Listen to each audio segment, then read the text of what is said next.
The most dangerous thing about money isn't inflation. It isn't bad investments. It's you.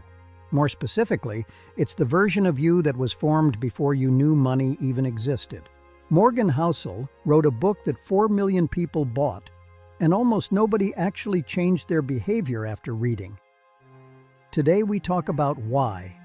Our financial scripts are written in our youth, often in rooms we haven't visited in decades. We absorb fear and security like sponges. Chapter 1 hits immediately. Housel says, "No one is crazy.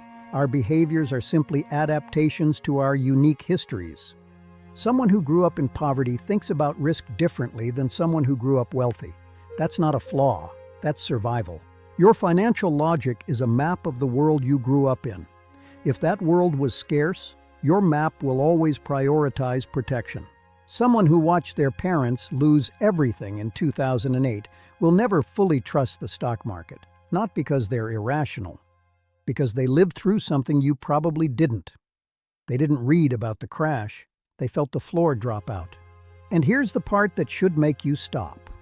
Most of us are making million-dollar financial decisions based on memories we don't remember. We think we are calculating ROI, but we are often just managing childhood anxiety. Our spreadsheets are stained with old tears. That fear before investing, that guilt when you spend on yourself, that anxiety every time you check your balance. It didn't come from logic. It came from a room you haven't been back to in years. Housel isn't asking you to fix your finances. He's asking you to understand your roots. He's asking you to understand why you make the choices you make before you try to make different ones. Awareness is the first step. The room is quiet now, but the lessons you learned there are still shouting in your head every time you open your bank app. Strategy without self-awareness is just a plan waiting to be abandoned at the worst possible moment. You cannot outrun your origin. We spend our lives trying to build mansions on foundations made of childhood sand. We need to look at the ground first. Morgan Housel wrote a book that 4 million people bought, and almost nobody actually changed their behavior after reading. Today we talk about why. We live through different histories, and those histories become the maps we use to navigate the present. But what if the map is wrong? In part 2, we talk about the trap that doesn't just destroy the broke, it especially destroys the successful. The stakes get higher. It is the disease of more, a virus that infects those who have already won, but cannot stop playing the game.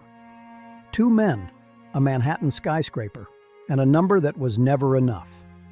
It's a story of greed, but also of profound misunderstanding. When does the finish line stop moving? If you don't know the answer, you've already lost. We'll explore the math of enough. Part 2, next. We'll dive into the specific story Housel tells about the men who had everything and threw it away. Subscribe. I'll see you there. Don't let your history write your future without your permission. See you in part 2. Stay tuned for the rest of the series. The psychology of money is the psychology of you. Subscribe for more deep dives. This is just the beginning. We're breaking down the entire philosophy, one chapter at a time. Join the conversation below. Until next time, look at your choices. Are they yours or are they ghosts? We'll find out together. We talked about why your financial behavior was never your fault. Today, we talk about what happens after you become successful and why success is its own kind of trap. He has everything. He looks like he has nothing. In 2008, 2 men jumped off the same building in New York. Both were multimillionaires. Both had lost everything in the crash. Both had, by any measure, more than most people will ever see. Housel asks the question the entire finance industry refuses to answer. How much is enough? Not for survival, not for comfort, enough to stop, enough to feel finished. You earn $50,000. You want $100,000. You earn $100,000. You want $250,000. You reach $250,000, and the number moves again. Housel calls this goalpost shifting, and it quietly destroys more high earners than any market crash ever will. Not because they failed, because they never decided what winning actually looked like. There's a man named Rajat Gupta, born in poverty, became CEO of McKinsey, worth hundreds of millions. And then he risked everything for a few more millions he didn't need. He had enough. Enough had stopped feeling like anything. Through the window, the city skyline, everything he gave up, still out there. Housel's antidote isn't minimalism. It's one of the hardest things any successful person will ever do. Decide what is enough. Write it down. Refuse to move the line. In part 3, we get to the real secret. Not the most sophisticated strategy, not the highest return, something simpler, and something almost impossibly hard to execute. The best financial plan isn't the most optimized one. It's the one you can stick to when everything falls apart. 2 weeks ago, we learned why your brain was never built for money. Last week, the trap that kills high earners. Today, the one rule that fixes both. And the answer isn't what anyone's selling you. There's a version of perfect investing, mathematically optimal, statistically proven, completely rational, and almost nobody can follow it. 1 month later, the plan sits in a drawer, untouched. Not because people are stupid, but because when everything is falling apart, when the news is screaming, when your portfolio is bleeding, the rational plan feels like a suicide note. Housel makes one distinction that changes everything. Rational means mathematically optimal. Reasonable means something you can actually live with. A rational investor holds through every crash. A reasonable investor keeps 10% in cash, even though it's suboptimal, because it helps them sleep at night. And sleeping at night means they stay in the game when everyone else quits.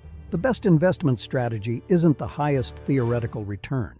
It's the one you'll actually follow for 30 years. They never rushed it. They just never stopped.